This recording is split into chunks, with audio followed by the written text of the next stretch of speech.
All right, so today we have something a little different. We also have a couple of penguins.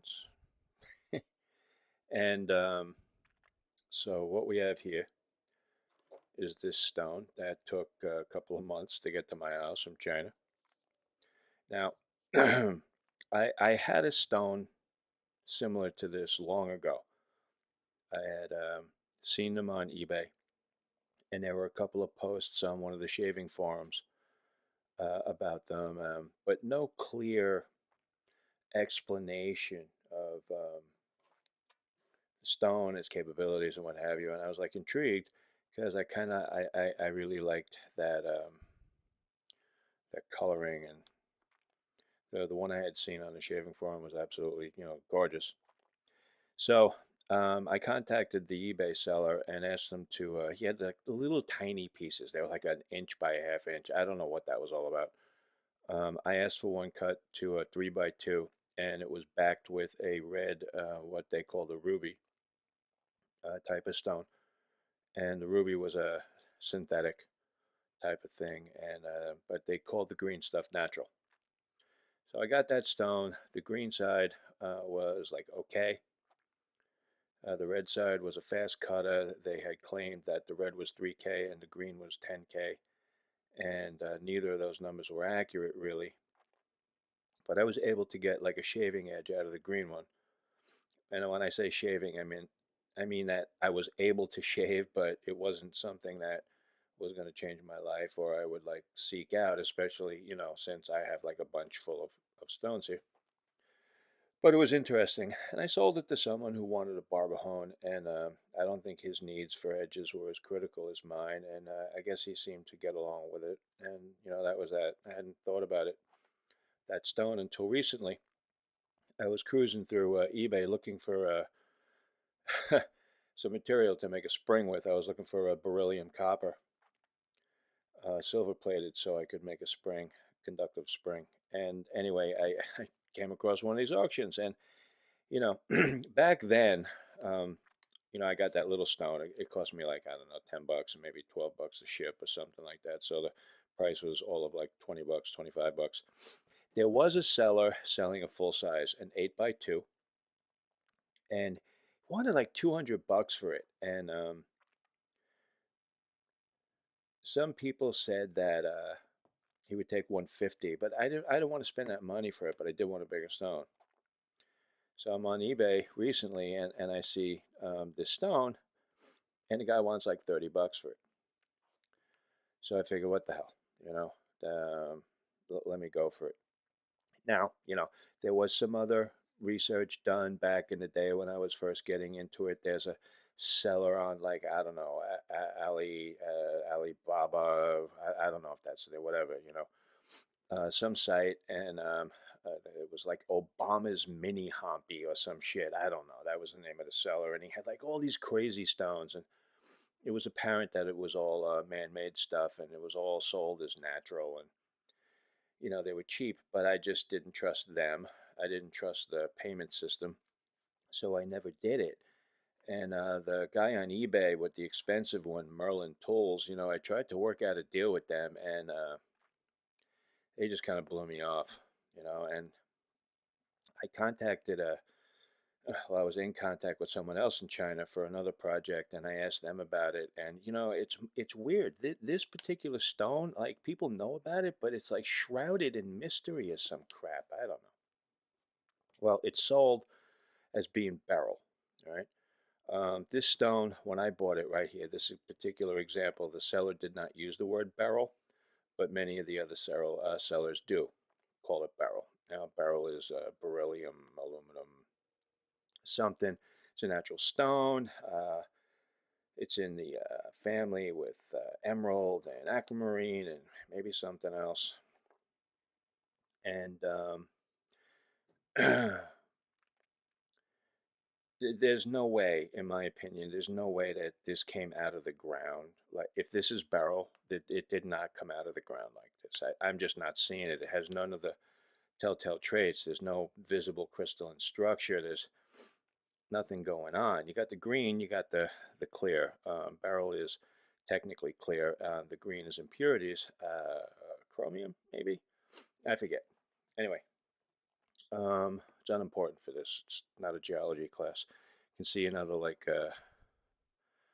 piece in here where it's clear, surrounded by the green. Whatever. Oh, you're noticing that it's in two pieces, right? Yeah, that's how it came. I'll get to that in a sec. But anyway, so I'm pretty sure what this is some kind of green stone that could possibly be beryl that has been, like you got these chips. It's reconstituted. There's a factory someplace or a mill or a quarry where they're quarrying this stone, and then they have chips from cutting it up, and then they put the chips into a vat or something, and they sinter it down. I'm just not seeing this being a natural formation. I mean, I could be wrong because I'm not a geologist, but I've had my hands on stones for most of my life, and I'm not thinking this is natural. I think this is man-made from natural whatever. I mean, I'm getting the feeling that this is stone, and it was at one time natural. Some other stones, I don't know. I don't always get that feeling that Ilia la Razzia, is that it? The La Razzia stone. I mean, I'm on the fence with that one because that one comes across to me more as something that was like, I don't know, poured and then baked. Well, it could be anything, and I could be wrong about that too. But this seems more like real stone than that particular stone did to me. And it doesn't mean anything. Don't get butthurt over it if you're an ILR fan. Please, enough of that already. All right, got to deal with the guy who owns the whatever the whole operation. He's a bunch of fanboys showed up on my YouTube channel. I had to delete a whole bunch of posts. Like, dude, please, if you got to shill your stuff, then it's crap. Okay, that's the way I see it. So leave me alone. But anyway, that's another topic. I'm just saying, reconstituted stones in general don't work well as finishes. Not in my opinion. I've tried reconstituted caticules, reconstituted esches. All of them fall short of the natural mark. You know, comparing it to the original, and I'll be honest with you, a piece of purple slate from that guy on eBay, AJ. You get a nice piece. That's a natural stone. It came out of the ground the way it's sold to you, and it costs like I don't know, $12, $15, $20. You gotta pay a little for shipping, yeah, but get over it, and it does a pretty good job. So reconstituted stone to me is like, well, yeah, okay, great. Um, I'd rather use it for floor tile most of the time, and whatever. But this stone, right? Beryl, it's kind of cool looking. So like I wanted it to be good, all right? So it arrives. I waited like forever and a day. From it was sent by carrier fish from Shenzhen, and it comes cracked. And I emailed the guy. I'm like, dude, like what were you thinking? And they wanted me to wait for another one, and the seller did the right thing. They comped me. They sent me the money back, including my shipping, and I have this, and like this piece here is good enough. If I was going to use it, this is good enough. It's depressing to me because I really did want the 8 by 2, you know, um, but whatever. So it comes and it's like this side. You hear that? Hear that? Okay, this is after. Let me do it here. I'm up by the mic right now. You can hear that, right? All right. This is how it comes. That is what it's like after I work on it.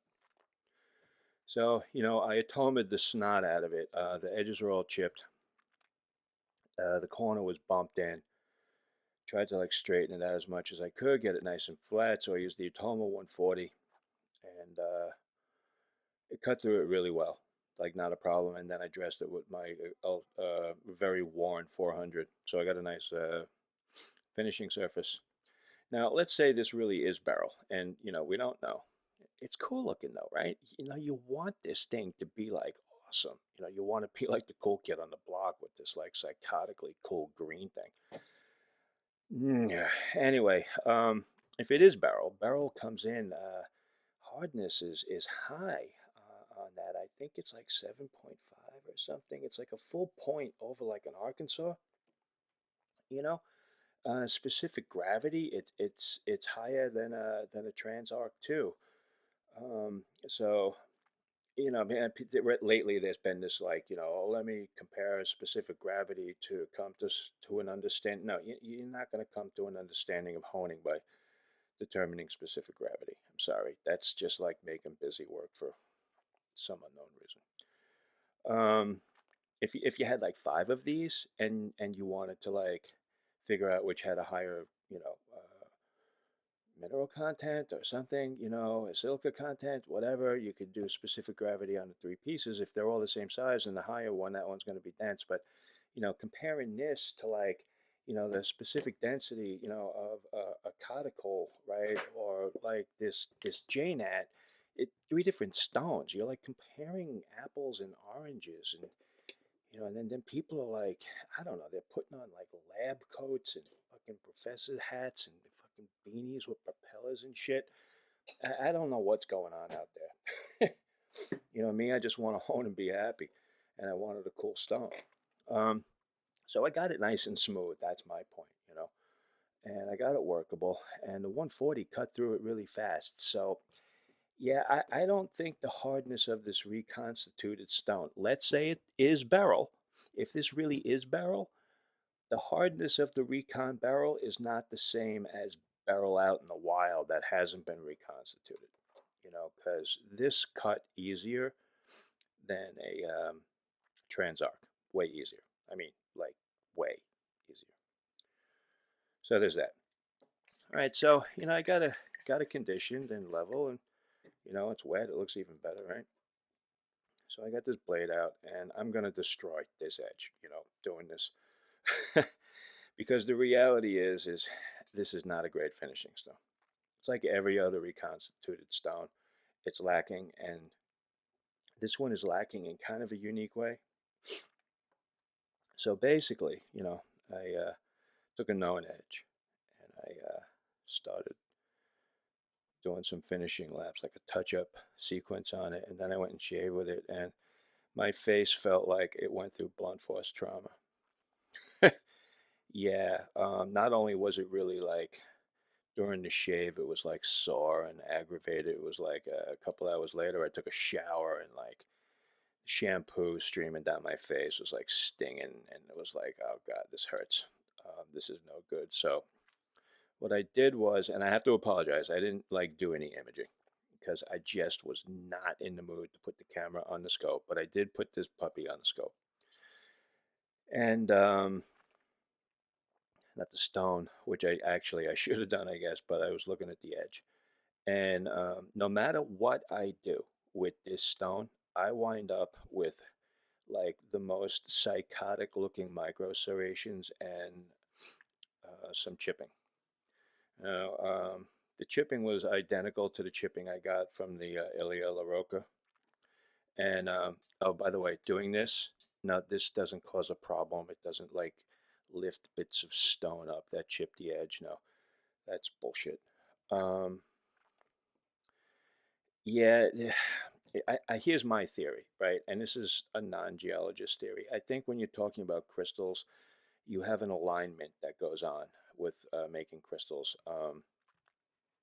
I grew crystals for a science project when I was in high school. So there's like this, you get the formation. You think about like, any type of quartz crystal, it's got like that pointed termination and those angular sides. Well, the same thing with anything that is crystalline in nature, although the shapes are different. So anyway, when you have a natural crystal, like all the, what do you want to call them, molecules, everything kind of lines up, and you get this like, think of like hair that's been combed correctly, where everything is kind of in alignment and going in a direction.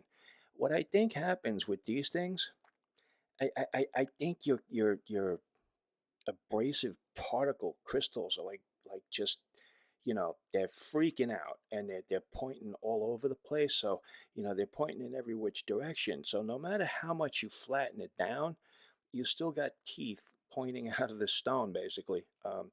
Mind you, this is like a cartoon version of what goes on. So Don't be uber critical. I'm just trying to make an analogy. Or is it a metaphor? I don't know. One of the two. Anyway, so you have these things pointing all over the place. I don't think you can really ever get like a truly smooth edge if this is the final piece. That's what I'm thinking, because I wasn't getting it.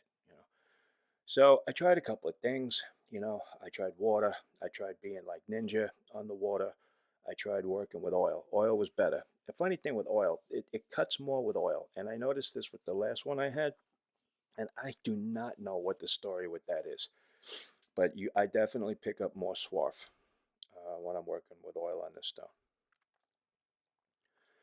And I went back and forth with this, and the current edge on this until I just put it on this green bad boy here was fine because I had rehoned it, and now I'm killing it again. But that's the life of a razor in my house. So anyway, you know, can you hear that?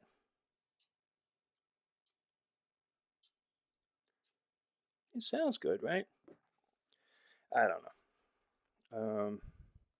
Get that centered on camera again. I don't know. There's nothing visual or audible or tactile to tell me that I'm producing this like micro serration. It's like nano serration at the edge, right? Maybe, just maybe, after honing, I don't know, 40 or 50 blades on this, maybe that surface tames down. Maybe the crystalline structure wears in and it's not so intense. I don't know. I wasn't happy with it, man. It's not 10K either. No, no way. Okay, not looking at the scratch pattern. I know you can't really identify anything by looking at it like that, but I do this a lot, right? I tell you right now, this is like truly 5 to 8K gis is the particle size. Those are the scratches. That's what I'm getting. I guarantee you, I would bet $1 that I'm right. Okay, 10K, which is what the seller had it marked at. Yeah, not happening. Um, it actually cuts faster than you would think. It cuts faster than anything sold as a finisher really normally would. I think probably if you wanted to be like using this on kitchen cutlery, like softer steels, uh, like, Wusthoffs and what have you, maybe, maybe if you wanted that high polish and you didn't want to spend a lot of money, because remember, it's like 38 bucks, 30 bucks, something like that. I think it was 28 and change, to be honest. So, it's something, it's pretty, it was fun to play with. Um, I'm not ever gonna use it for anything. It's just yet another reconstituted stone that like falls short of its intended purpose. It falls into this weird zone where I would have to finish the edge with something after this. Like if I was gonna use pastes, yeah, I could use this and then go to paste because the paste would like cool it out a little bit. But I don't even want to do that. I don't need 18 steps when I hone. I do Nagura progression and I'm fine. I do caudicle, I go to water only, or I do trace slurry lapse, and I'm done.